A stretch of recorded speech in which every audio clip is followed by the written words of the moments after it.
Chers amis, bonsoir. C'est un très grand plaisir et un très grand honneur pour l'Institut universitaire d'études juives Elie Wiesel de présenter aujourd'hui cette conférence du professeur Henri Atlan sur le thème l'invention de la religion juive. Titre qui nous interpelle, mais sur lequel l'orateur va expliquer le fond de sa pensée. Je veux vous raconter une anecdote tout à fait personnelle, puisque je me suis emparé du micro. De temps en temps, il faut bien pouvoir raconter des anecdotes. Quand j'ai entendu parler pour la première fois d'Henri Atlan, c'était il y a très longtemps, en lisant l'Encyclopædia Universalis, l'article « Vie », qui est un article d'un très grand historien de la biologie et des sciences de la vie, le professeur Georges Canguilhem, qui expliquait les théories contemporaines sur l'émergence du vivant. Et dans cet article, je suis tombé sur une phrase qui m'a beaucoup interpellé. Il disait, le professeur Canguilhem, que à l'avenir, les théories sur le désordre dans la création, théories proposées par Henri Atlan, sont des pistes extrêmement fécondes pour la compréhension du phénomène du vivant. Je ne connaissais pas Henri Atlan, mais cette phrase m'a beaucoup interpellé à l'époque où j'étais étudiant de doctorat. Et par la suite, j'ai suivi avec beaucoup d'intérêt, beaucoup de passion les travaux du professeur Atlan, et j'ai compris qu'il s'est situé dans quelque chose d'autre que la pure activité scientifique. Il s'est situé à l'interface entre la recherche scientifique d'une part et la tradition intellectuelle du judaïsme dans toutes ses composantes d'autre part. J'ai pu lire dans ses ouvrages les références nombreuses à la Bible, mais aussi au Talmud, au Midrash et à la Kabbale. Et à partir de là, cette idée très féconde qui est celle de l'école de pensée juive d'expression française, dite école d'Orsay, qui dans la mouvance de Jacob Gordin a proposé non pas une sorte de concordance artificielle entre le judaïsme et la science, mais surtout un dialogue des interprétations possibles sur le monde, un dialogue entre une pensée juive traditionnelle, beaucoup plus complexe que les caricatures que nous avons souvent sur cette pensée, et d'autre part une pensée scientifique qui est beaucoup plus complexe, beaucoup plus paradoxale que la caricature des sciences que très souvent nous avons. Pour parler du sujet de l'invention de la religion juive, n'est-ce pas, le professeur Henri Atlan, évidemment, je tiens à le préciser, il ne s'agit pas de la continuation du travail du professeur Shlomo Zant sur l'invention du peuple juif, mais de quelque chose de radicalement différent, à savoir la naissance du concept de religion, donc sur lesquels les travaux du professeur Atlan font autorité, particulièrement en ce qui concerne ses études sur l'exégèse. Je tiens à rappeler que Henri Atlan est n'est-ce pas, toujours à cheval entre Paris et Jérusalem, entre Israël et la diaspora, et que c'est aussi bien dans le milieu israélien que dans le milieu européen et international, il s'inscrit dans cette volonté de dialogue et d'interface entre la pensée juive d'une part et la pensée scientifique contemporaine d'autre part. Je crois que c'est une des vocations fondamentales de l'Institut Elie Wiesel de proposer à notre public aussi cette possibilité de comprendre donc une pensée contemporaine qui réfléchit à ce dialogue, à cette interface. Je n'ai pas été très long, j'espère, tout au moins, et sans plus tarder, j'ai le plaisir de donner la parole à Henri Atlan. Ben, écoutez, je vous remercie pour cette présentation. Bon.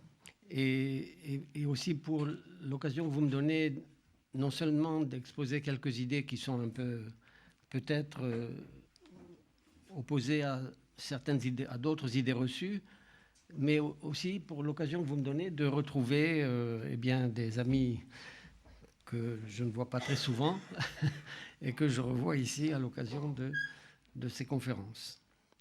Alors je vous dis tout de suite, mon intention n'est pas de choquer qui que ce soit, mais simplement de souligner quelques idées, quelques aspects qui sont, disons, moins connus de la tradition juive, y compris d'ailleurs la plus orthodoxe.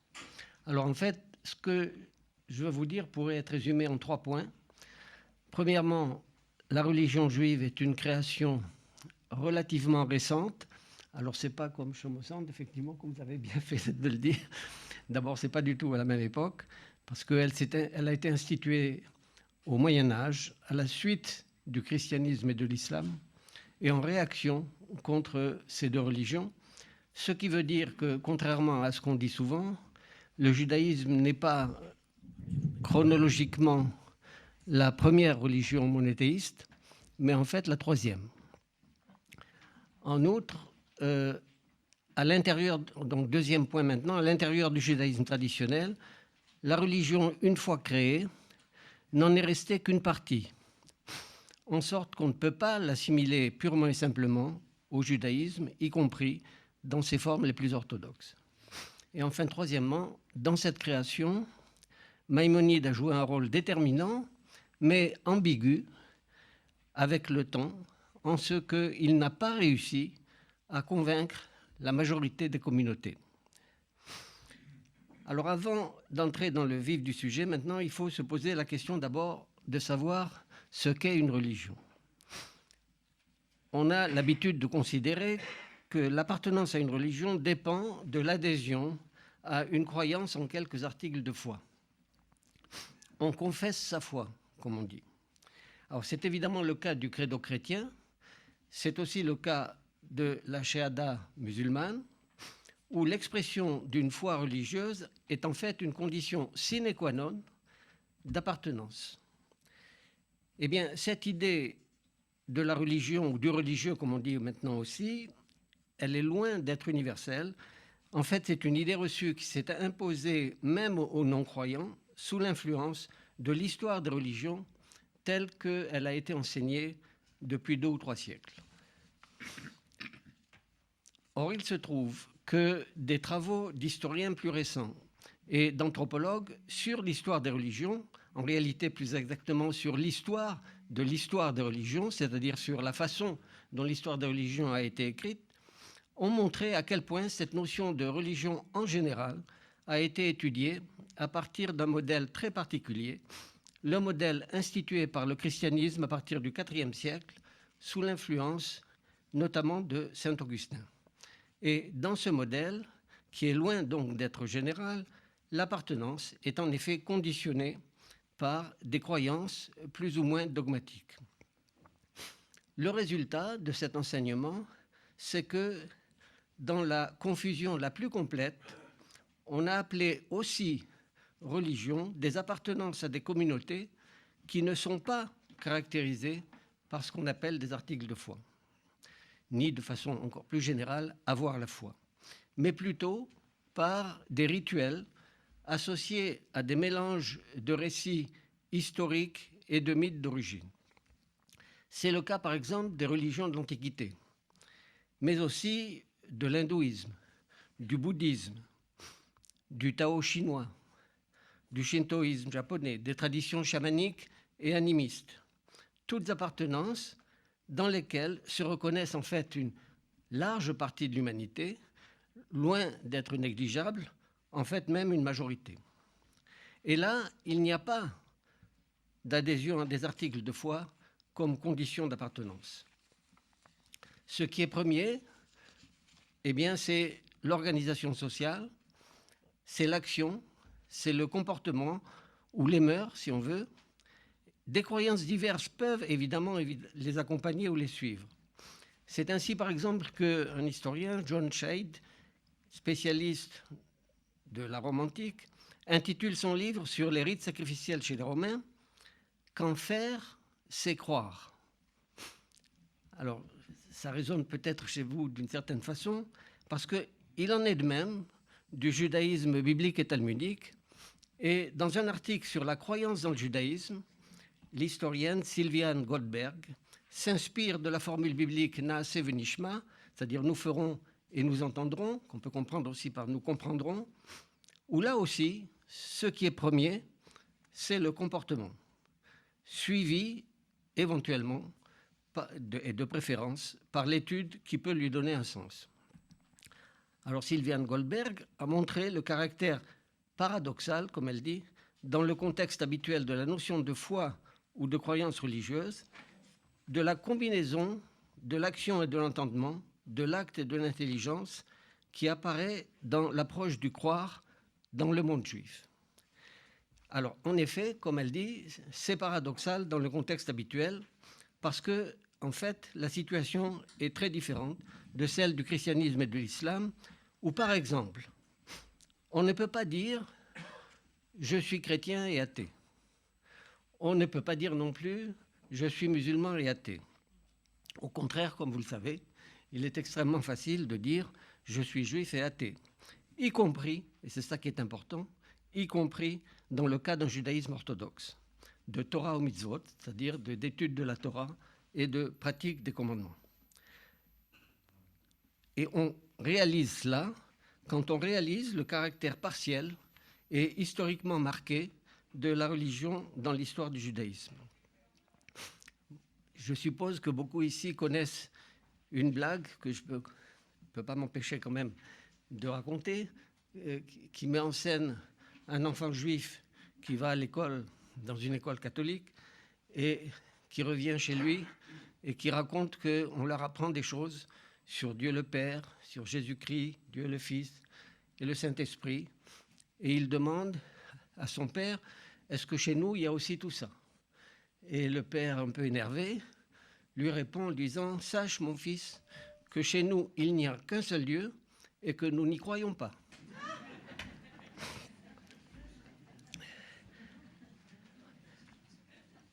Malgré ça, il est de fait qu'une partie du judaïsme se définit pourtant comme une religion au sens habituel du terme, c'est-à-dire reposant sur des articles de foi. Alors même d'ailleurs qu'il faut souligner que le mot religion n'existe pas en hébreu.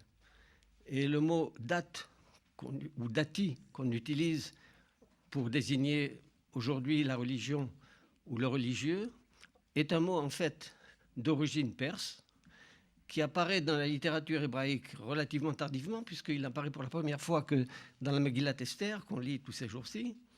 Et là, il apparaît pas du tout avec le sens qu'on croit, mais avec le sens tout simplement de loi, de décret du roi de Perse. Alors il est donc intéressant quand même de savoir, et pas seulement sur un plan historique, mais de savoir comment cette transformation en religion s'est produite, parce que cela a des conséquences sur notre façon de comprendre d'autres aspects, parfois plus intéressants, de la tradition juive, y compris orthodoxe, encore une fois.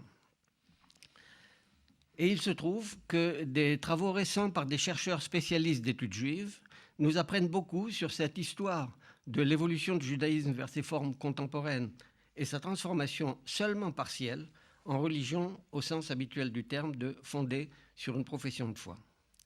Ainsi d'ailleurs que sur le rôle de Maïmonide dans cette transformation sur laquelle on va revenir.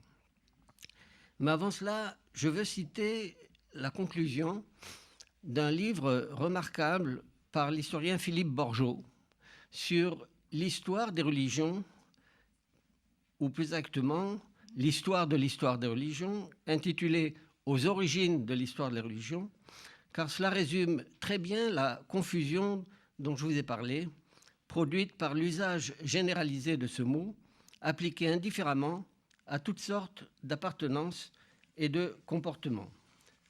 Alors je vous faire une citation, bon, peut-être un peu longue, vous m'en excuserez, donc de Philippe Borgeaud. Du côté des historiens, du côté des historiens des religions, un consensus semble en train de s'établir depuis quelque temps sur le fait que la religion, comme catégorie désignant un ensemble de phénomènes homogènes et spécifiques, est une invention occidentale, chrétienne et relativement récente. C'est ainsi que les sociétés polythéistes impliquent une pluralité de relations qui compromettent notre sens de la classification. Les rites et les croyances, la politique, l'économie s'y trouvent confondus dans un seul ensemble complexe et touffu, inextricable. Parler de religion dans le domaine de l'Antiquité reviendrait à projeter sur celle-ci un concept inopportun. Mais cela ne concerne pas seulement l'Antiquité. Les pratiques et les croyances que nous avons qualifiées et qualifions parfois encore de primitives, de naturelles, d'animistes ou que sais-je, sont aussi concernées. L'histoire des religions ne commencerait-elle qu'à partir du moment où des religions apparaissent sous le regard du christianisme, puis de l'islam, comme des objets distincts bien séparés les uns des autres, suggérant la possibilité d'un choix, d'une hérésie. C'est très important parce que la notion même d'hérésie n'apparaît qu'avec celle de croyance en un dogme. Je continue la citation. Le christianisme est devenu la vera religio, c'est-à-dire la religion vraie, en s'opposant à l'ensemble polymorphe des cultes, des magies et des croyances de l'Empire, et, très important, en s'opposant tout autant au judaïsme, qui est devenu lui aussi, du même coup, une religion. Donc je vais revenir sur ce point parce que c'est tout à fait fondamental, observé par Philippe Borgeaud, évidemment, qui n'est pas particulièrement, ni de quelque façon que ce soit branché sur le judaïsme, mais bon, qu'il observe comme ça, du point de vue, encore une fois, de cette histoire. Le christianisme est devenu... oui, alors dans ces conditions, on peut se demander si l'on n'aurait pas dû préférer, et si peut-être été plus sage, garder pour l'histoire des religions non pas le sens chrétien, dont semblent malheureusement se satisfaire les organisations internationales, les journalistes et les pouvoirs publics, mais bien le sens plus ancien. Histoire des relectures et des choix, élections, histoire des scrupules, des hésitations, histoire des rites et des discours tâtonnants qui les accompagnent. Ce genre d'objet qui ne présuppose aucune élection est assurément aussi répandu que la lumière naturelle. Voilà, fin de citation. Alors, il observe aussi, et c'est aussi important, que l'étymologie montre l'ambiguïté du mot. Alors, vous savez qu'on a l'habitude de dire que le mot religion vient du latin ligare, qui veut dire relier, et pour désigner donc le lien entre les hommes, par l'intermédiaire d'ailleurs d'un lien entre l'homme et Dieu.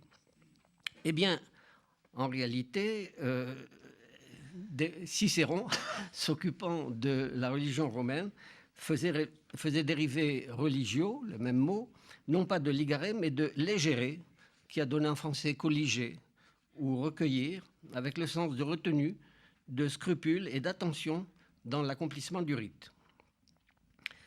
Eh bien, avec le christianisme, la religion comme foi individuelle l'a ainsi emporté sur la religion comme pratique civile.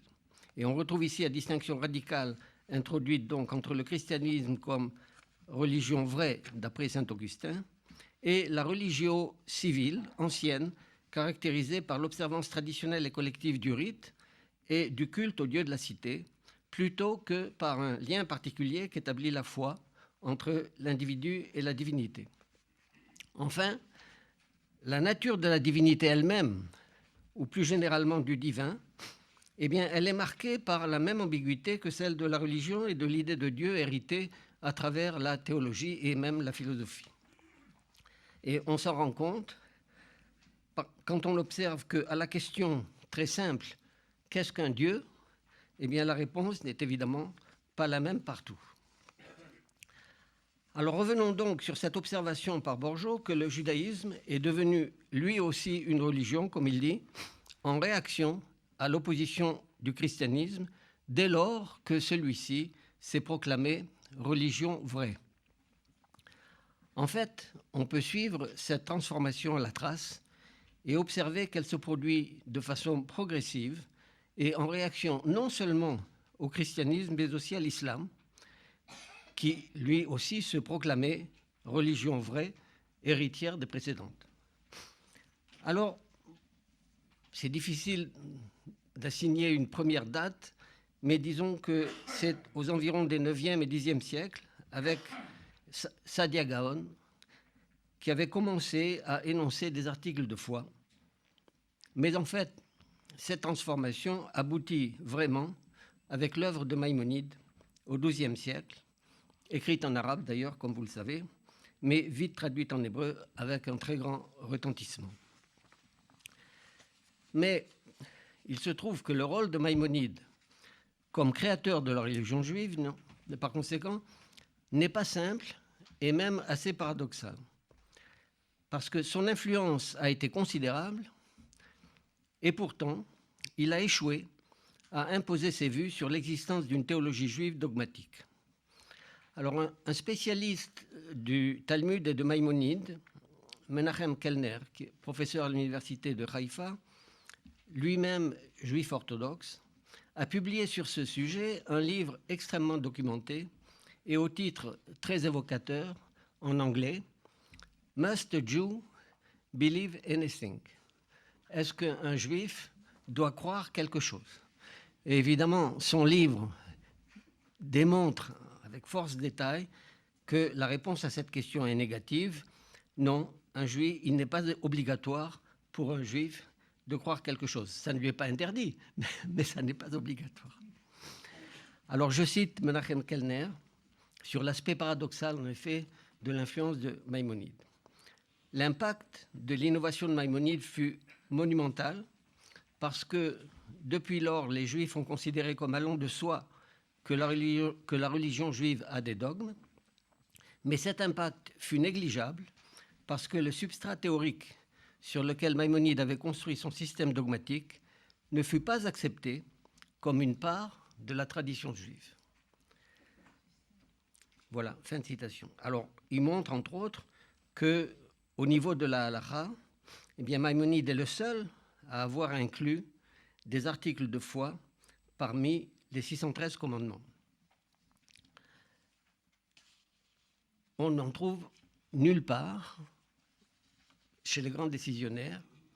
Et Chazai Crescas, qui lui était un chef de la communauté de Saragosse au XIVe siècle, qui était aussi philosophe et mathématicien, mais critique d'Aristote, était aussi critique de Maïmonide, non seulement pour sa philosophie aristotélicienne, telle qu'elle est exprimée dans le Guide des Égarés, mais aussi pour cette décision, justement, d'inclure des articles de foi parmi les commandements de la Torah. Et Chazai faisait entre autres une observation assez triviale, si on peut dire, le fait de croire ou de ne pas croire quelque chose ne peut pas être le résultat d'une décision de la volonté, et donc ça ne peut pas être l'objet d'un commandement.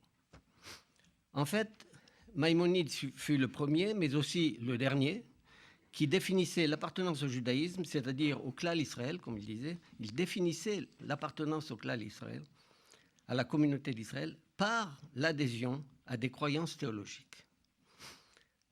Alors, c'est évident, on pourrait citer beaucoup d'exemples, mais c'est évident pour ce qui concerne ses vues sur ce qui devait exclure des hérétiques et au contraire, sur ce qui devait permettre l'entrée dans le judaïsme, c'est-à-dire la conversion. Pour lui, le fait de ne pas croire en ces 13 articles de foi était beaucoup plus grave que l'idolâtrie, et beaucoup plus grave aussi que la transgression des mitzvot, et faisait exclure de ce fait l'appartenance au judaïsme. De même que l'adhésion au dogme véhiculé par les articles de foi était au contraire indispensable à la conversion. Eh bien, ceci était une innovation radicale de la part de Maïmonide, qui n'existait pas avant lui et qui ne fut pas suivie non plus par la suite. L'exemple de la conversion est tout à fait instructif. Un texte du Talmud qui sert encore aujourd'hui de source pour les règles halachiques de la conversion ne mentionne nulle part l'obligation de croire ceci ou cela. On y lit, en gros, dans Yebamot, quand quelqu'un de nos jours, c'est-à-dire il s'agissait du temps de la Mishnah, désire se convertir, on doit lui dire Qu'as-tu vu qui t'a poussé à venir te convertir? Ne sais-tu pas qu'Israël de nos jours est persécuté et opprimé, méprisé, harcelé et soumis à toutes sortes de peines? S'il répond « Je le sais et je ne le mérite pas », c'est-à-dire « Je le désire quand même », il est accepté immédiatement et on lui enseigne quelques mitzvot, ksat mitzvot, kalot vechamurot. Bon. Ensuite de quoi, la personne est immergée, donc il est accepté immédiatement, on lui enseigne quelques mitzvot. Ensuite de quoi, la personne est immergée dans un mikvé, c'est-à-dire un bain rituel, et si c'est un homme, il est circoncis. On lui parle aussi de quelques châtiments et quelques réponses qui suivent la pratique des mitzvot, mais sans trop de détails, dit-on. Autrement dit, le tribunal rabbinique doit d'abord chercher à décourager le candidat à la conversion, comprise ici comme entrée dans le peuple d'Israël, pour tester son engagement à partager l'histoire et le destin de ce peuple. Nulle part, il n'est fait mention à l'adhésion à tel ou tel dogme théologique ou article de foi religieuse. Au contraire de Maïmonide, qui exige, lui, en plus, une adhésion à ces articles de foi. Mais il faut voir en fait maintenant, et donc à la décharge de Maïmonide, que sa position était beaucoup plus nuancée, et il n'est pas certain, quand on l'analyse dans les détails, que lui-même l'aurait défendu quelques siècles plus tard, et encore moins aujourd'hui.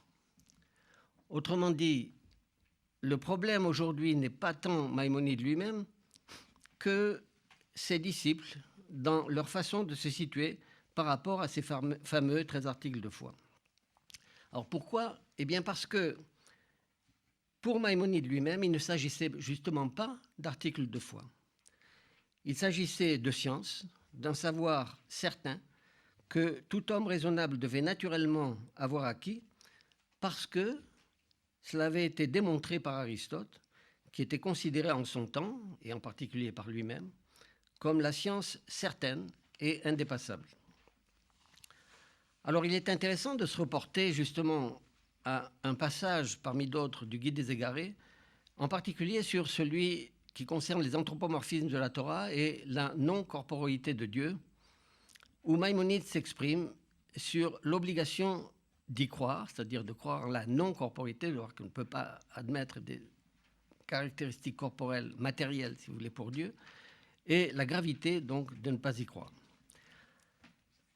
Alors tout d'abord, et là c'est assez compliqué, tout d'abord il considère que pour un juif, ne pas croire en la non-corporalité de Dieu malgré les versets de la Torah qui au contraire désignent une telle corporalité, pour un juif c'est pire que l'idolâtrie. Mais il en excuse les autres peuples, en se fondant sur un passage du Talmud où l'on nous dit « Les étrangers ne sont pas idolâtres, ils ne font que maintenir l'usage de leur père ». Alors ceci, entre parenthèses, est extrêmement important, pas seulement dans le contexte dans lequel nous sommes maintenant, mais il est très important pour la question des 7 mitzvot des Bnei Noach, pour la question des commandements auxquels sont soumis les fils de Noé d'après la Torah, c'est-à-dire donc en principe toute l'humanité, à la différence des 613 commandements qui ne concernent eux évidemment que les Juifs, les enfants d'Israël. Et parmi ces mitzvot des fils de Noach, eh bien, on compte le rejet de l'idolâtrie, ce qui voudrait dire que la majorité de l'humanité donc serait condamnée d'après une lecture comme ça, simple si vous voulez. Eh bien, ce n'est pas le cas si on admet, comme on l'apprend du Talmud, qu'ils ne sont pas vraiment idolâtres, mais qu'ils ne font que poursuivre les traditions de leur père. Alors ceci est particulièrement important pour Maïmonide lui-même, étant donné que son maître Aristote était lui-même un païen, évidemment, mais que cela ne l'empêchait pas pourtant d'avoir des opinions vraies, aux yeux de Maïmonide, sur Dieu, son unité et sa non-corporéité. Par contre, s'adressant aux Juifs, tout se passe comme si l'incrédulité et les fausses croyances sont pires que l'idolâtrie.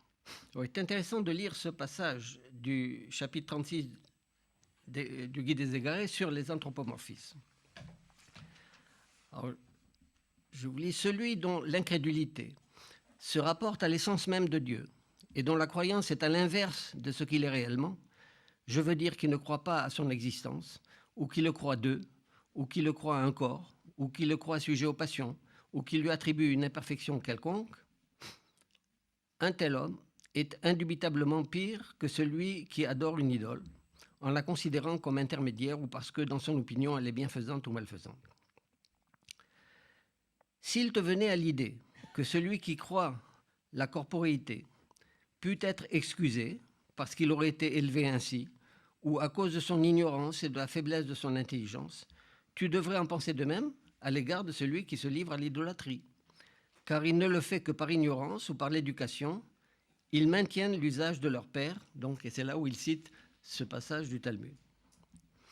Si tu disais à l'égard du premier que le sens littéral de l'écriture le fait tomber dans ce doute, tu devrais savoir de même que celui qui adore les idoles n'est amené à leur culte que par des imaginations et par des idées fausses. Il n'y a donc pas d'excuse pour celui qui, étant lui-même incapable de méditer, ne suit pas l'autorité des penseurs qui cherchent la vérité. Car certes, je ne déclare pas mécréant celui qui n'écarte pas la corporéité de Dieu au moyen de la démonstration, mais je déclare mécréant celui qui ne croit pas qu'elles doivent être écartées. D'autant plus qu'on a la version d'Onkelos et celle de Jonathan Ben Uziel, ce sont deux traducteurs araméens de la Bible qui sont considérés comme des autorités par la tradition. Donc d'autant plus dit-il qu'on a la version d'Onkelos et celle de Jonathan Ben Uziel qui font tout pour éloigner l'idée de la corporité de Dieu. C'était là le but de ce chapitre. Voilà.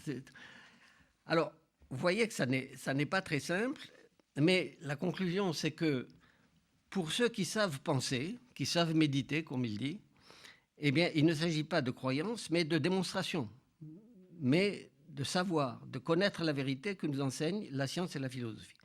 Par contre, pour les autres, il y a obligation de faire confiance à ceux qui savent. Autrement dit, pour lui, l'obligation ne concerne pas le fait de croire purement et simplement, mais de croire en faisant confiance à ceux qui savent. Bon. Alors, comme c'est ce qu'il dit d'ailleurs explicitement, quand il reprend à son compte les démonstrations d'Aristote, à savoir donc que Dieu existe, qu'il est un et qu'il n'a pas de corps. Et ce dernier point est important évidemment pour lui parce qu'il contredit le sens immédiat de nombreux versets de la Torah qui attribuent des caractéristiques corporelles à Dieu comme la main, il est descendu, etc. Et il interprète tous ces anthropomorphismes qu'il assimile justement à de l'idolâtrie, suivant le principe connu que la Torah parle un langage humain qui doit donc être interprété de façon métaphorique. Et pourquoi ? Encore une fois, parce que la non-corporité de Dieu a été démontrée par Aristote et que par conséquent, la Torah ne saurait la contredire. Il faut donc interpréter ces versets qui parlent de forme corporelle de façon métaphorique et en fait de façon spirituelle. Et Maïmonide va très très loin dans cette direction car il l'applique à d'autres questions et pas seulement à ces questions-là. Il l'applique en particulier à la question de la création du monde.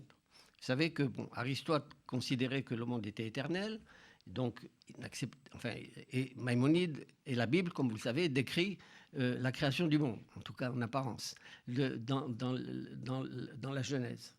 Eh bien, Maïmonide explique que, à son avis, et il essaye d'argumenter là-dessus, Aristote, contrairement aux autres questions, n'a pas vraiment démontré l'éternité du monde. Et comme il n'a pas vraiment démontré l'éternité du monde, eh bien, donc on peut continuer à croire ce que nous dit la Bible, que le monde a été créé. Mais, ajoute-t-il, si Aristote avait démontré vraiment la création du monde, eh bien, l'éternité du monde, pardon, s'il avait démontré l'éternité du monde, nous serions obligés d'interpréter le récit de la Genèse de façon métaphorique. Voilà. Eh bien, d'une certaine façon, malheureusement pour lui, ou peut-être heureusement au contraire, après 1 ou 2 siècles, toute cette construction s'écroule quand il devient clair que la métaphysique et la physique d'Aristote ne sont pas l'alpha et l'oméga de la vérité scientifique. Et c'est alors que, pour les disciples de Maïmonide, eh bien, les articles de foi ne peuvent plus être considérés comme des vérités scientifiques démontrées, mais justement, seulement comme des articles de foi. Et c'est la raison pour laquelle on peut imaginer, bien que ce soit très difficile de faire cela, que si Maïmonide était revenu quelques siècles plus tard seulement, et encore plus aujourd'hui, eh bien, beaucoup de choses qu'il dit dans le Guide des égarés, il ne le dirait pas, au nom justement de son adhésion à la recherche scientifique ou rationnelle, si vous voulez, de la vérité. Et ceci explique aussi que la doctrine de Maïmonide sur cette question ait été rejetée par la plupart des rabbins des générations qui ont suivi.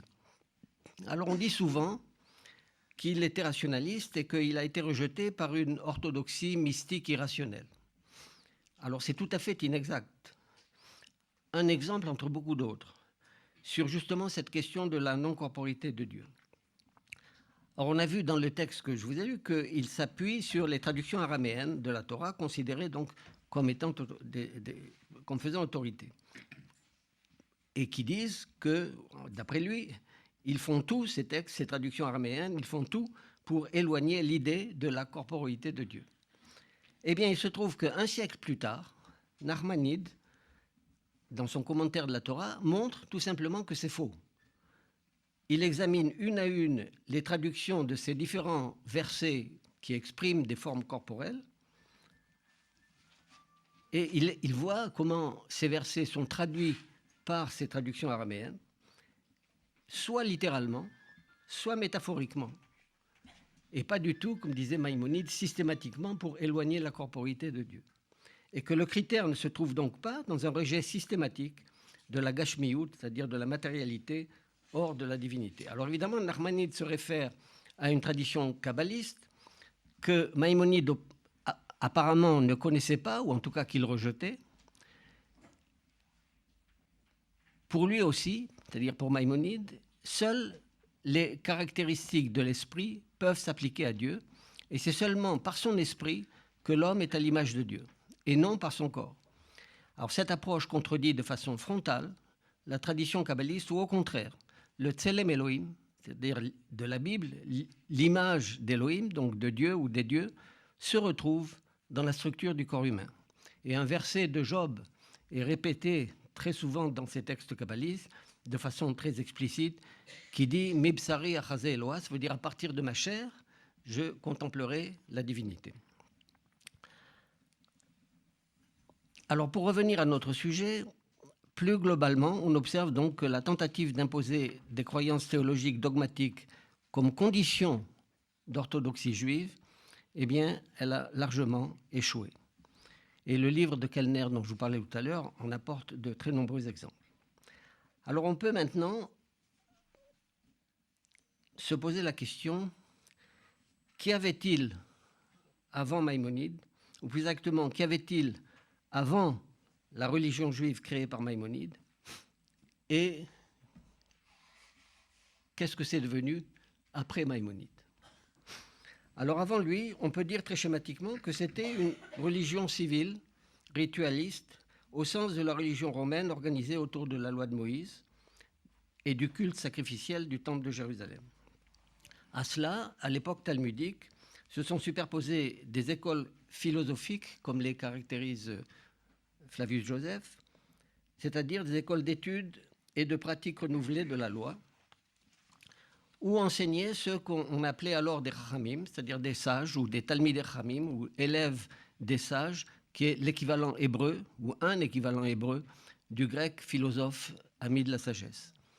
Mais il n'y avait pas de dogme, et encore moins d'obligation de croire ceci ou cela. En certaines occasions, dans le Talmud, on rencontre la notion d'apikoros, ou de min, qu'on a traduit ensuite par hérétique. Mais en fait, il s'agit toujours de comportement et non de contenu de croyance. Alors il faut bien sûr souligner que cette sorte de religion civile nationale était différente de celle des païens, mais non pas en tant que monothéisme, car il n'est pas difficile de voir que les philosophes grecs et romains étaient aussi, pour beaucoup d'entre eux, monothéistes, bien que leur culte sacrifiait à plusieurs divinités. Le monothéisme hébraïque, puis juif, s'en différenciait surtout en tant que monolatrie, c'est-à-dire par le culte d'une seule divinité dans le seul sanctuaire de Jérusalem. Alors qu'en est-il maintenant de l'après-Maïmonide? Qu'est-ce que c'est devenu? Eh bien, plusieurs philosophes juifs du Moyen-Âge,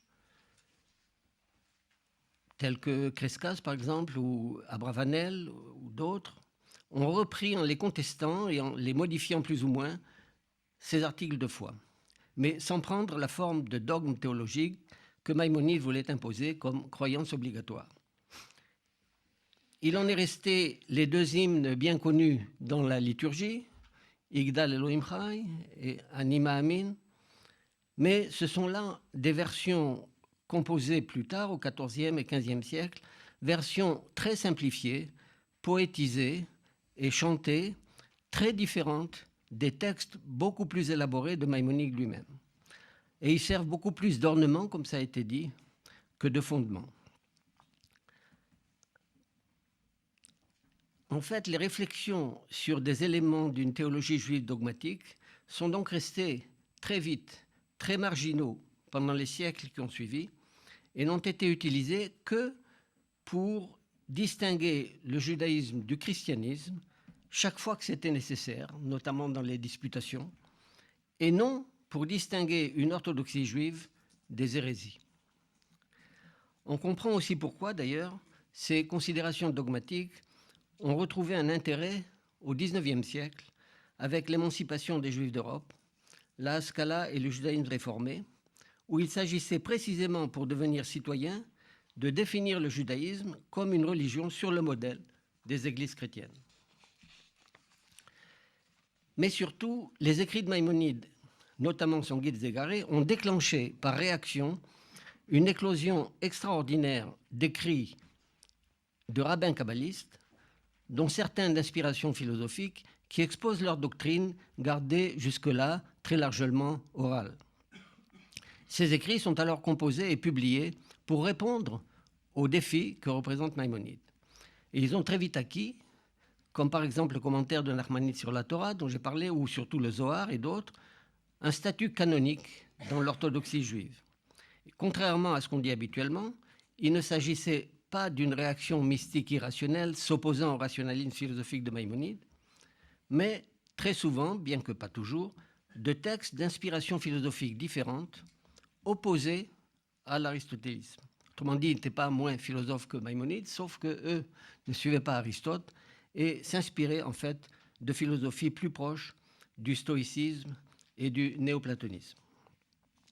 Plutôt qu'une théologie dogmatique qui devait définir la religion juive par rapport aux deux religions proprement dites, le christianisme et l'islam, la Kabbale renouait avec l'ancienne sagesse des Rachamim, du Talmud et du Midrash, restée orale à l'exception de quelques écrits comme le Sefer Yetzira, et qui était considérée pour cela d'ailleurs, parce qu'elle était restée orale, comme sagesse cachée, Chochma Nistara, comme on dit. À la Renaissance, cette Kabbale était considérée comme la science cachée des Juifs.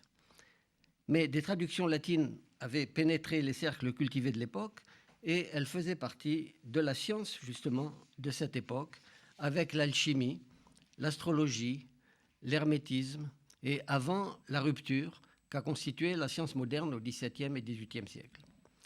Alors aujourd'hui, bien sûr, tout cela n'est plus de la science et la Kabbale pratique, la Kabbalah Maasite, comme on dit, qui est une forme en fait de magie, héritée de tout cela, a rejoint évidemment l'astrologie et l'alchimie comme une vision pré-scientifique du monde. Et elle est devenue, malheureusement, source de pratiques superstitieuses, comme par exemple des talismans et les amulettes qui sont censés protéger des démons et du mauvais œil, et aussi parfois, d'ailleurs, aider des hommes politiques à se faire élire. Mais il reste que la Kabbale spéculative, la Kabbalah iyunite, avec des notions abstraites et des structures formelles telles que celles des sphirotes, des lettres de l'alphabet et des structures parentales, eh bien tout cela n'est plus appliqué au monde physique, qui est devenu l'objet des sciences de la nature, mais sert de source d'inspiration pour des analyses proprement philosophiques, psychologiques et éthiques de problèmes éternels tels que les rapports du corps et de l'esprit, la question de la liberté et du déterminisme, le problème du mal dans le monde, notre relation au temps vécu, cyclique et historique, etc. Alors, sous l'influence de la religion, certains y voient dans cette Kabbale aussi une théologie, comme une espèce de discours très sophistiqué sur Dieu et ses relations avec la création. Eh bien, c'est évidemment pas le cas. Le mot Dieu n'existe pas en hébreu non plus. On trouve dans la Bible, certes, différents noms, traduits indistinctement par Dieu, tels que El, Elohim, Eyeh, le nom de 4 lettres, Adonai, Tsebaot, Shaddai. Or, ces noms désignent pour les kabbalistes les différentes sphirotes, c'est-à-dire les catégories abstraites projetées sur les éléments constitutifs des forces de la nature. Ce ne sont pas des noms de Dieu, comme on dit, puisque le mot Dieu lui-même n'existe pas, en dehors de ces noms. Et leurs relations avec Ein Sof, l'infini, dont parle en effet la Kabbale, sont l'objet de longues discussions dont l'enjeu est en fait leur unité possible à travers leur diversité et leurs oppositions. En outre, c'est dans la Kabbale, avec son système des sphirotes, qu'on trouve le seul système d'exposé systématique de la signification des mitzvot, les ta'amei mitzvot, c'est-à-dire les significations détaillées des commandements de la Torah. Car seule l'existence de ces significations, mais non leur contenu, est mentionnée sans être explicitée dans le Talmud, associée à ce qu'on appelle les sitrei Torah, c'est-à-dire les secrets de la Torah. Et Maïmonide considérait que ces secrets de la Torah avaient été perdus et qu'on en était réduit à la philosophie et à la science. Et aussi, évidemment, à l'interprétation classique, talmudique, midrashique des textes écrits par les maîtres du Talmud, mais à condition que ces interprétations, évidemment, s'accordent avec la vérité scientifique. Eh bien, c'est là où, pour un esprit rationnel, la Kabbale qui dit au contraire enseigner ces secrets de la Torah, eh bien, au moins dans certains de ses courants et chez certains de ses auteurs, offre une alternative bienvenue à la religion définie par des articles de foi. Pour nous, aujourd'hui, les plus rationnels ne sont pas ceux que l'on pense, car la foi religieuse considérée comme une condition sine qua non pour l'étude et la pratique du judaïsme n'a en elle-même rien de rationnel. La foi religieuse est certainement un phénomène respectable quand elle ne s'exprime pas dans le fanatisme et l'intolérance, mais c'est un phénomène essentiellement subjectif et assez mystérieux. On a la foi ou non, on l'acquiert dans telle ou telle circonstance, on la perd sans qu'il soit facile de faire partager cette expérience à la limite de l'indicible. Au contraire, dans les textes kabbalistes, on ne trouve pas de tels articles de foi comme condition préalable pour entrer dans leur étude. Le Dieu des croyants et de la théologie en est absent. L'Ein Sof, l'infini, donc source infinie de l'épanchement des sphirotes, est tel qu'on ne peut rien en dire, ni une personne, ni autre chose. On ne peut même pas dire qu'il existe, suivant le Gaon de Vilna, grand talmudiste au XVIIIe siècle, mais aussi grand kabbaliste. Dans ce système, Ein Sof tient une place beaucoup plus proche de celle du Brahman hindou, ou de l'un néoplatonicien, ou de la substance infinie de Spinoza, que du Dieu des religions. Et de ce point de vue, on peut dire que la Kabbale constitue un corpus de doctrines philosophiques exprimées dans la langue et la tradition hébraïque, développées à partir des textes bibliques et talmudiques. Alors, ces doctrines sont éventuellement appliquées, ou plutôt incarnées, si l'on peut dire, dans une pratique éclairée des commandements de la Torah. Cette pratique, elle est dite parfois théurgique, comme dans le grand livre qu'a écrit le regretté Charles Mopsic sur les grands textes de la Kabbale, avec le sous-titre « Les rites qui font Dieu ». Une illustration de ce qu'on entend par là est donnée par la façon particulière de lire un passage des Pirkei Avot en retournant sa lecture habituellement comprise comme une injonction religieuse. On nous dit là-bas « Da ma lema'ala mimcha », ce qui veut dire « sache ce qui est au-dessus de toi ». Donc il apparaît comme évidemment une injonction religieuse de savoir qu'il y a quelqu'un ou quelque chose au-dessus de toi. Eh bien, il est tout à fait remarquable que deux courants pourtant rivaux de l'orthodoxie juive au XVIIIe siècle, mais tous les deux, bien que rivaux, inspirés par la Kabbale, c'est-à-dire Chassidim et Mitnagdim, retournent cette lecture, tous les deux de la même façon, dans un sens théurgique, en restant fidèles à son sens libéral, mais en la ponctuant différemment. en disant « Da, sache, mal malin, que ce qui est au-dessus, Mimra, provient de toi ». Alors en conclusion, le renouveau actuel des études sur la Kabbale ne doit pas être un retour à l'occultisme et à la magie, mais plutôt une recherche de rationalité traditionnelle et orthodoxe, encore plus rigoureuse que celle de la religion, en ce qu'elle ne repose pas sur les préliminaires de croyance en des articles de foi. Et de ce point de vue, on peut dire,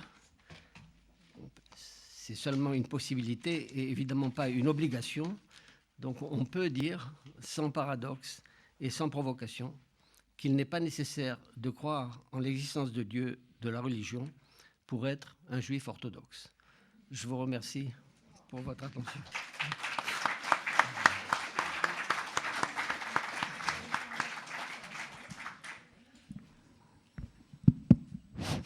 Oui, je remercie très vivement le professeur Henri Atlan. Vous arrivez à m'entendre malgré tout? Oui. Et bien, donc j'imagine que une conférence comme celle du professeur Atlan suscitera ne serait-ce que quelques questions dont j'espère très vivement que, pour utiliser un vocabulaire hydrographique, que ces questions ne soient pas des questions fleuves, mais plutôt des questions ruisseaux. Voilà, la parole est à la salle. Oui. Voilà, Alors, madame. Oui, oui. Oui, voilà. Attendez, il y a une personne. C'est une question toute simple et toute bête de quelqu'un qui ne connaît pas grand-chose à la religion juive. Est-ce que le fait de croire que la Torah est le texte sacré qui vient de Dieu constitue un dogme ou un acte de foi selon vous ou pas? Ben non, en fait. Ah, d'accord. On va essayer de grouper 2 ou 3 questions pour pouvoir. Tu distribues la parole, voilà. moi je la... Voilà, madame. Est-il obligatoire, nécessaire d'observer le rituel pour être juif? Bon. Voilà, encore une troisième question. Voilà, derrière vous, voilà, monsieur. Voilà. Est-ce que les kabbalistes ne sont pas de très très grands logiciens, au sens strict du mot? Voilà. Monsieur également. Bon, la première question, est-ce que le fait...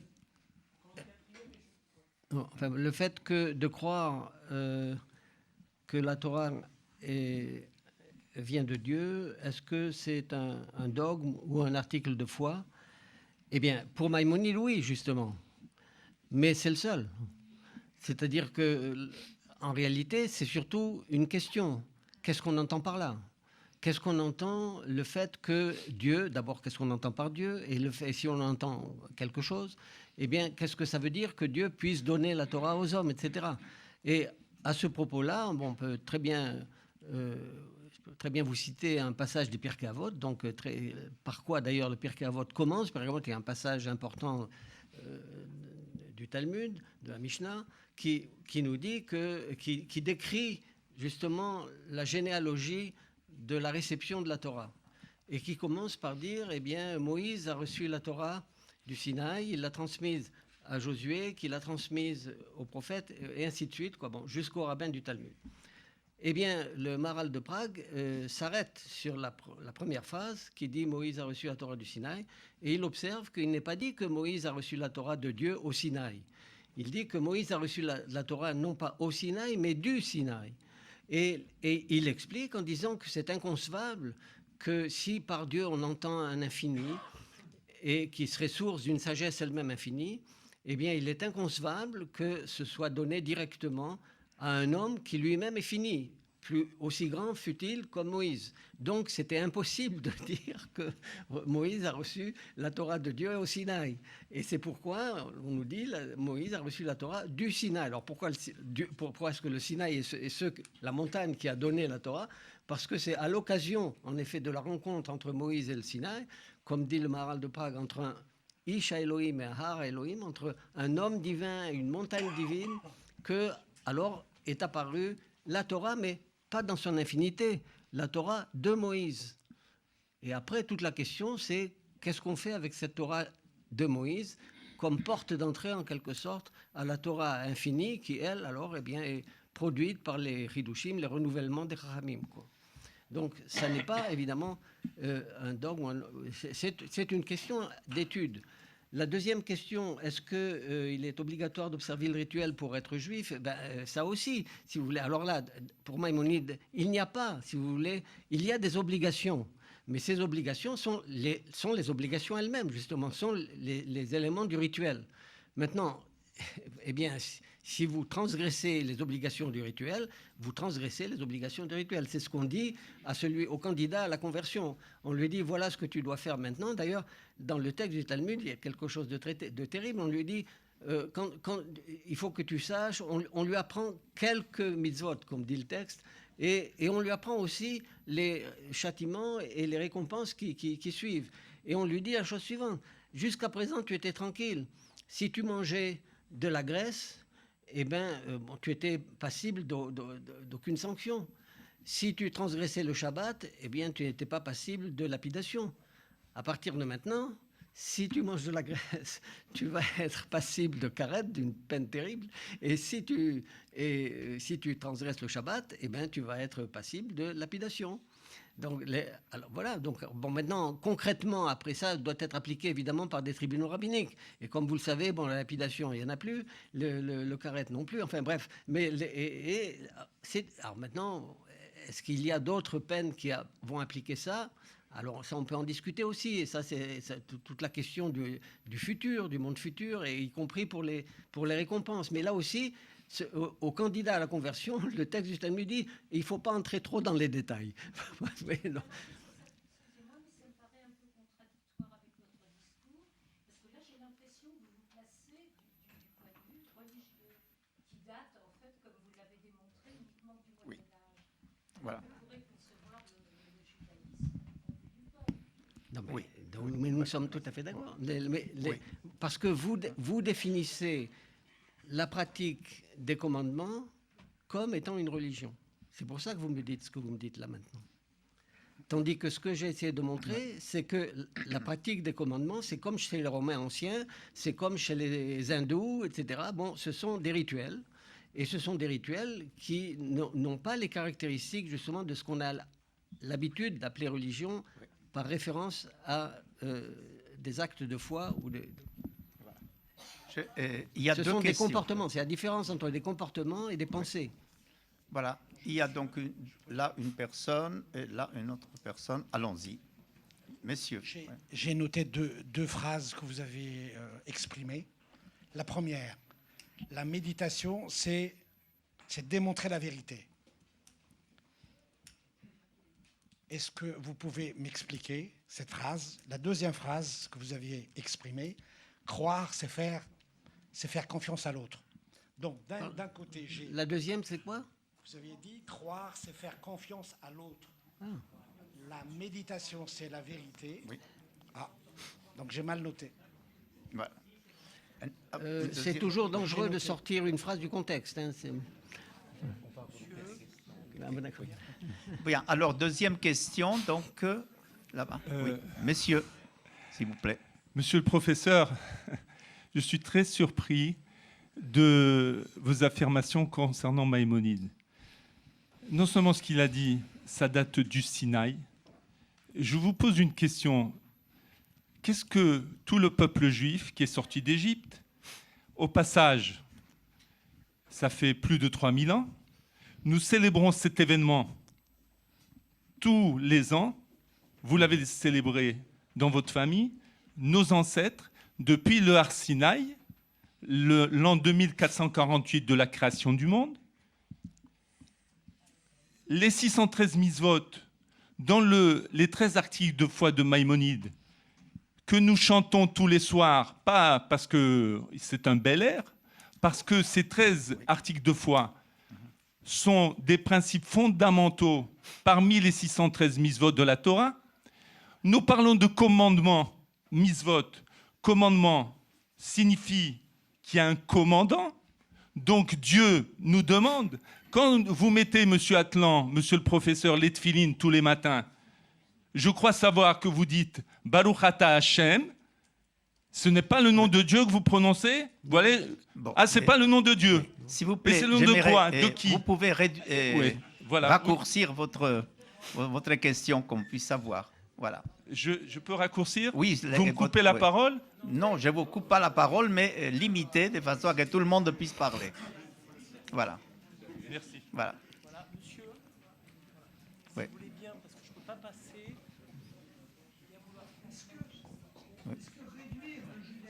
Attendez, s'il vous plaît. Voilà. Sous toute réserve, si j'ai bien entendu, vous avez dit que le judaïsme était la troisième religion monothéiste. Est-ce que c'est bien ce que vous avez dit, je crois? Est-ce que ça explique que l'antisémitisme n'existait pas ou n'a pas existé auparavant? Est-ce que c'est une raison pour laquelle on n'entend pas parler de l'antisémitisme? Et comment on peut justifier cette assertion? Bien dans le micro, s'il vous plaît. Comment pouvez-vous affirmer cette assertion, sinon que sur des événements ou une interprétation historique de ce que vous avez dit sur Maïmonide? Voilà. Encore une autre question. Oui. Alors, il y a une dame par ici. Oui, on va suivre l'ordre approximatif. Oui, excusez-moi. Excusez-moi, j'ai la parole. Merci, professeur Atlan, merci beaucoup de votre récit. J'aimerais, si vous aviez une idée à nous dire concernant la transmission du judaïsme dans ce contexte-là, puisque finalement, on peut croire un petit peu à ce qu'on veut, mais j'ai l'impression qu'il y a quelque chose qui est de l'ordre de transmettre. Quelle serait la chose essentielle du judaïsme à transmettre? Puisqu'il me semble que c'est peut-être pour ça qu'on a été tellement massacrés. Donc j'aimerais savoir quelle est... Est-ce que ça se rapproche de Lévi-Strauss? Est-ce que ça, enfin voilà, j'aimerais savoir quel est l'essentiel à transmettre. Voilà. Alors, écoutez, on répond. Oui, je crois avoir compris votre démonstration, mais malgré tout, je suis assez réticent. Parce que quand on prend le judaïsme des origines, les personnes qui le pratiquaient offraient par exemple des sacrifices à Dieu. Ils offraient quand même des sacrifices à quelqu'un. Je mets des guillemets autour de ce quelqu'un. Bon. Quand ils pensent que s'ils n'observent pas les commandements, ils risquent d'être punis dans ce monde-ci ou dans l'autre. Il y a forcément, encore une fois, quelqu'un derrière. Et donc, si on définit la religion par la foi en un être supérieur, le judaïsme est bien, depuis les origines, une religion. Maintenant, si vous dites effectivement que la pratique du judaïsme n'est qu'une pratique, mais n'est pas une religion, c'est parfaitement vrai. Mais en ce sens, il me semble que vous assimilez la religion à effectivement à une pratique, à une identité juive qui pourrait être aussi historique ou un autre ou d'autres éléments. Mais voilà. La religion me semble néanmoins exister de tout temps. Bien. Alors maintenant, je donne la parole au professeur Atlan. Les réponses, c'est quelque chose. Parce qu'autrement, on va se perdre dans les questions. Bon, et écoutez, ça va être très difficile de répondre. Je vais commencer par la dernière, comme ça, je suis sûr de ne pas l'oublier. Bon, alors, si on se réfère à la Bible elle-même et aux sacrifices, en effet, alors vous dites que c'était des sacrifices à Dieu, donc à quelqu'un, etc. Justement, c'est pour ça que c'est intentionnellement que j'ai fait le rapprochement avec des cultes sacrificiels païens, en disant qu'il y a une différence, évidemment, parce que dans le cas des païens, il y avait des cultes à plusieurs divinités. Dans le cas d'Israël, non, c'était un culte à une seule divinité.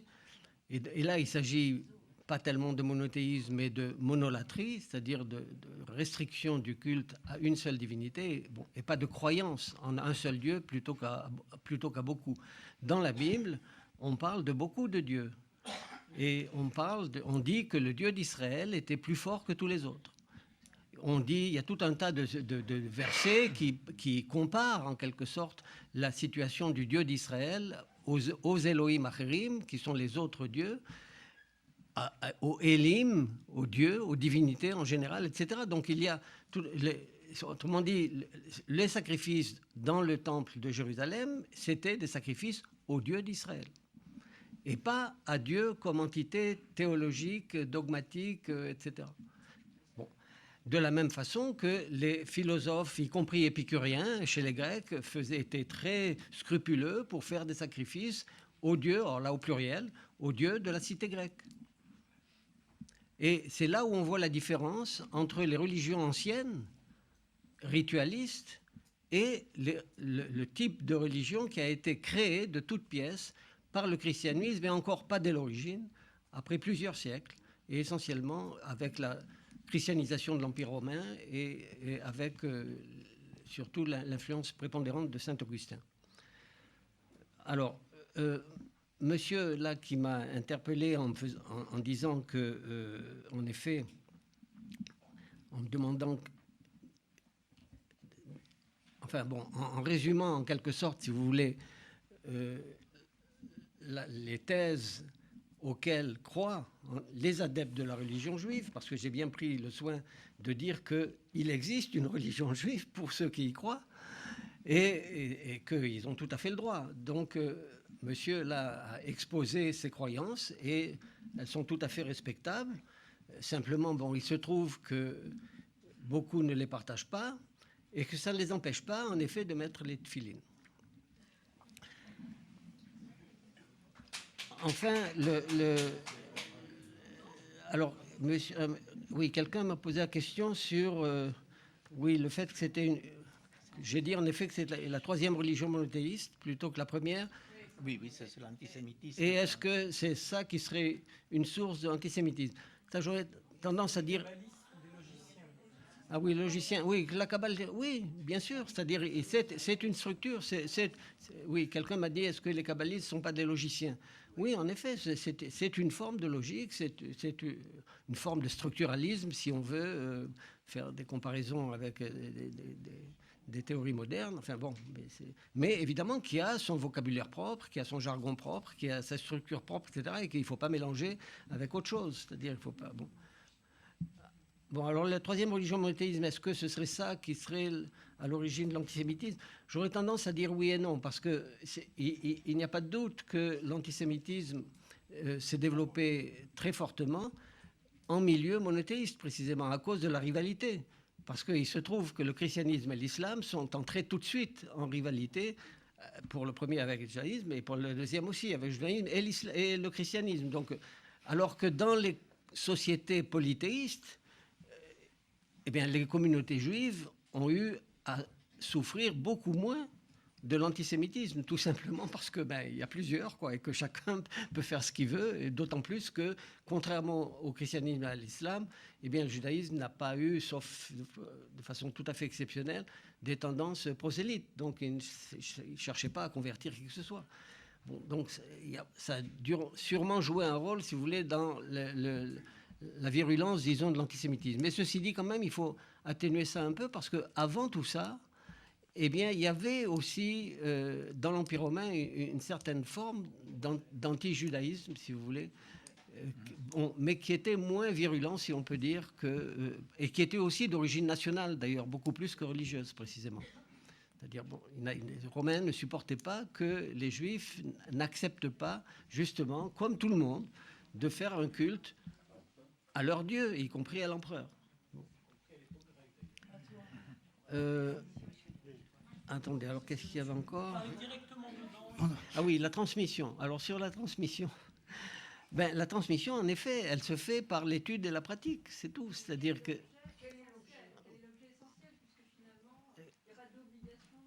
Ah ben si, il y a des obligations. Il y a l'obligation d'étudier. il y a l'obligation de pratiquer, mais comme tout ça, justement, se fait dans un contexte d'études et de recherche, bien que ce soit une obligation, c'est une obligation qui est relativement très ouverte. Bon, vous avez raison, mais grâce à vous, maintenant, ça devient aux femmes.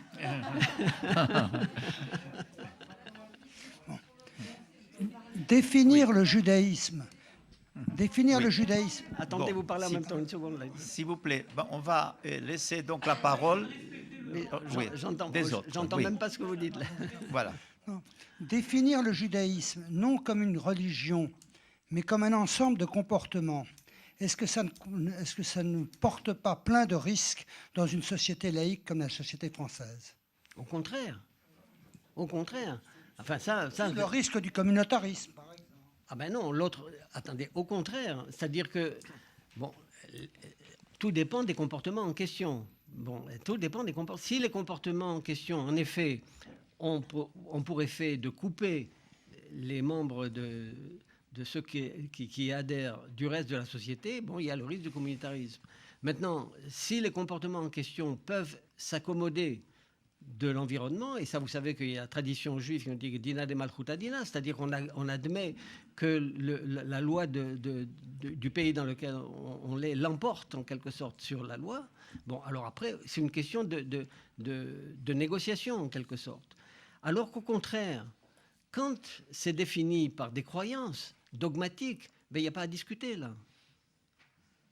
On vous dit, je suis obligé de faire ça parce que c'est Dieu qui me l'ordonne. Bon, ben c'est fini, on ne peut plus rien dire. Il n'y a pas de discussion possible. Je voudrais revenir à votre exposé fort intéressant et vous poser deux questions de précision. La première, est-ce que vous diriez par exemple que le Talmud se situe dans une conception de la religion juive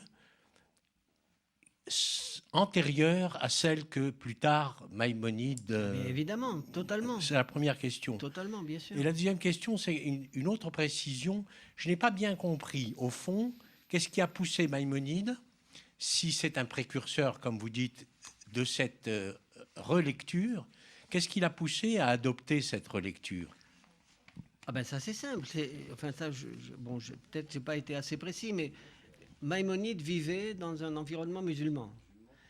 Et dans un environnement musulman très intellectualiste, c'est-à-dire qui était très fortement sous l'influence de philosophes musulmans. Et lui, ben, il a grandi là-dedans. Et en même temps, ben, il appartenait à la tradition juive la plus centrale aussi, et il s'est senti obligé de répondre, de dialoguer en quelque sorte avec ses interlocuteurs du coin. Et ces interlocuteurs en question, ben, c'était des philosophes musulmans, qui étaient évidemment aussi des philosophes monothéistes, puisqu'ils étaient musulmans. Et donc, Maïmonide dialoguait avec eux. Et il s'est senti obligé de justifier en quelque sorte le judaïsme traditionnel avec des arguments qui étaient ceux des gens avec qui il dialoguait. Bon, et d'ailleurs, ça avait commencé un petit peu avec Saadia Gaon, mais au moins Saadia Gaon, lui, n'a pas édicté ça comme une règle faisant partie des 613 commandements. Ça, contrairement à ce que le monsieur m'a dit tout à l'heure, ça vous pouvez vérifier dans tous les textes halachiques, eh bien vous verrez que Maïmonide est le seul à inclure les articles de foi dans les 613 commandements, alors que pour les autres, il ne s'agit absolument pas de commandements. Voilà une dernière question, c'est Madame Vanna. Voilà. Merci de cette conférence. Vraiment, c'est toujours un plaisir de vous écouter. Je suis contente que vous ayez cité John Shedd et Philippe Bourgeault. La question que je vous pose, c'est, je me demande si ce n'est pas un maillon que j'ai manqué en suivant votre raisonnement. Oui, d'après Philippe Bourgeault, justement, la définition de la religion, tout ce que vous avez dit. Mais les articles de foi de Maïmonide, comme les premières tentatives de Saadia Gaon, sont influencés, à mon humble avis, plutôt de l'islam et pas du christianisme. Oui, bien sûr. Donc, je crois que j'ai manqué un maillon dans le raisonnement entre islam et christianisme. Parce que justement, les articles de foi de Maïmonide sont plus proches de l'islam, on dit l'unicité de Dieu, etc. Donc, ce n'est pas les credos du christianisme. Il y a un credo, bien sûr. Le dénominateur commun, c'est la foi. Et d'ailleurs, on n'a pas de mot en hébreu pour dire foi. Il n'y a pas de mot en hébreu pour dire foi. Emuna ne veut pas dire foi. Emuna veut dire croyance. Même pas. Emuna veut dire force. Confiance. Non, même pas. Force, stabilité. Oui. Vide Moshe Emuna. Oui. C'est ça, c'est une des références. Donc, Vayaminu Bachem, Vayachsheve Alot Tzedaka également, c'est une stabilité. Mais Yaminu Bemoshe Bachem ou Moshe Avdo, ça veut dire ils ont fait confiance. Il s'agit, ils ont fait l'étymologie de Amen est force, stabilité. Oui. C'est l'étymologie de la racine. Donc voilà, c'est le maillon qui me manquait entre l'islam et le christianisme. Oui, mais ça, vous avez raison. C'est-à-dire que Borgeaud a fait une ellipse. C'est-à-dire que dans le corps de son texte, il parle aussi de l'islam, dit le christianisme et l'islam, et que la religion, le sens habituel de religion, s'est établi sous le regard, comme il dit, du christianisme et de l'islam. Et après, simplement, il dit, voilà, la première fois que c'est arrivé, ça a été le christianisme, puisque ça a précédé l'islam.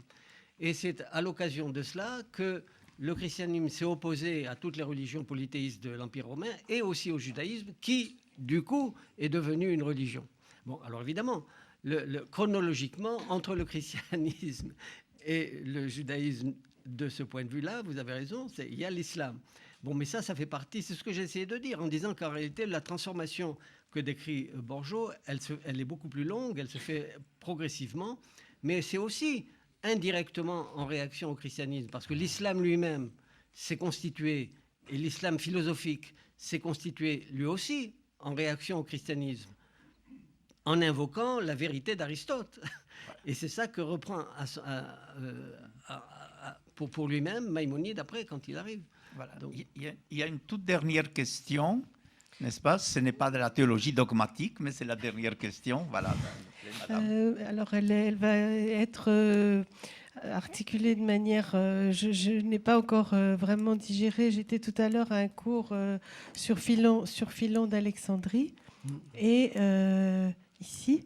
Et justement, il était question d'une flambée d'antisémitisme, et je crois même de pogrom à cette époque-là, au nom d'une philosophie, je crois, gréco-romaine, qui prônait l'universalisme, que tous les hommes... je ne saurais pas très bien le définir. Et alors... qui faisait penser à aujourd'hui. Mais bien sûr, il y a eu un antisémitisme païen, romain essentiellement, qui a été très virulent à certaines époques. Et puis bon, ça dépendait un petit peu des empereurs. Il y avait certains empereurs qui étaient très, très violemment anti-judaïques, et d'autres au contraire qui étaient plus favorables. Et à l'époque de Philon, il y a eu en effet des pogroms, des choses comme ça. Et Tacite lui-même a des expressions pas très agréables pour les Juifs, quoi. Mais juste, c'était les intellectuels, les philosophes qui avaient développé une pensée universaliste, et du coup le judaïsme, un peu peut-être comme aujourd'hui, non? En réalité, ils étaient tous... ça c'est un aspect intéressant. Bon, ça j'en ai pas parlé parce que ça nous aurait entraîné trop loin, mais si vous voulez, à l'époque talmudique, justement, avant la naissance du christianisme, et même pendant les tout premiers siècles de la naissance du christianisme, eh bien, tout ça, c'était des batailles de philosophes. C'est-à-dire que, par exemple, ceux qui étaient considérés comme, dans le monde chrétien, ceux qui étaient considérés comme les vrais philosophes, c'était les moines, parce qu'ils passaient leur temps à méditer. Et on les appelait des philosophes. Quand Flavius Joseph parle des différentes, ce qu'on appelle aujourd'hui sectes, plus ou moins talmudiques, c'est-à-dire les pharisiens, les sadducéens, les esséniens, etc., il les appelle des sectes philosophiques. Et il y a quelque chose d'encore plus remarquable, qui est que quand, au moment donc ça, bien avant, au moment des conquêtes d'Alexandre, lorsque les Grecs découvrent le monde barbare, découvrent l'Asie et découvrent le monde barbare. Et à ce moment-là, ils découvrent un certain nombre de gens qu'ils appellent philosophes. Et qui sont-ils? Eh bien, ce sont des brahmanes de l'Inde, ce sont des mages de Perse. Et c'est aussi en Syrie des gens qu'ils appellent philosophes, bien que n'étant pas grecs, comme ceux de Perse et ceux de l'Inde, mais qu'ils appellent quand même philosophoi, donc philosophes. Et en Syrie aussi, ils rencontrent des philosophoi. Et ces philosophoi, eh bien, ils s'appellent tout simplement Yehuaïdoi. Ça veut dire judéen. Et Flavius Josèphe dit tout simplement que c'était, aux yeux des Grecs, des philosophes qui étaient là en Syrie, comme les mages de Perse, mais on les appelait judéens. Pourquoi? Parce que l'habitude consistait à désigner les philosophes du nom de leur pays d'origine. Et comme ceux-là étaient des philosophes de Syrie, mais comme ils étaient originaires de Judéens, eh bien on appelait ces philosophes-là des Judéens. Voilà. Autrement dit, tout ça, ça se passait dans des discussions. On peut dire en gros que c'était des discussions philosophiques, si vous voulez. Et ça s'est continué comme ça. Alors, évidemment, ils n'étaient pas d'accord. Par exemple, les minimes, ceux dont parle le Talmud quand il les appelle les minimes, donc on traduit par des hérétiques. Alors, il y a différentes sortes, les apicorsim aussi, les apicoros, tous ces gens-là, eh bien, c'est pas au niveau. C'est d'abord essentiellement au niveau des comportements qu'ils sont comme ça, c'est-à-dire qu'ils ont des comportements qui sont différents et opposés aux comportements préconisés par la Torah des Juifs. Et en fait, très souvent, justement, c'était des batailles philosophiques. Par exemple, avec les minimes, très souvent, c'est des batailles avec les dualistes. Et très souvent, dans le Talmud, justement, eh bien, on met en opposition ce que disaient les rabbins du Talmud contre les minimes qui étaient dualistes pour essayer de répondre aux spéculations dualistes sur l'origine du mal dans le monde, etc., telles que les manichéens les exposaient. Bon, donc, autrement dit, on est loin, loin, loin, si vous voulez, du monde où tout à coup, on a la foi, on ne sait pas pourquoi, on ne l'a pas, on ne sait pas pourquoi non plus, et c'est à partir de ça que tout découle. On est très loin de tout ça. Bien, je vais donc conclure en remerciant très vivement le professeur Henri Atlan. Alors, je ne dirais pas pour les lumières qui nous a prodiguées, puisque en vérité, ce sont des interrogations, des interpellations, et je crois que c'est important, comme le disait le grand rabbin Bernheim, de nous donner des zones d'ombre qui nous permettent d'interpeller la réalité et la pensée. Je vous remercie pour votre présence et surtout pour le vif intérêt que vous avez montré à cette conférence, puisque vous m'avez encouragé à inviter le professeur Henri Atlan à faire, évidemment, l'année prochaine, non pas une conférence, mais évidemment un cycle d'enseignement sur cette thématique. Et j'espère que cela sera possible. Merci et bonsoir.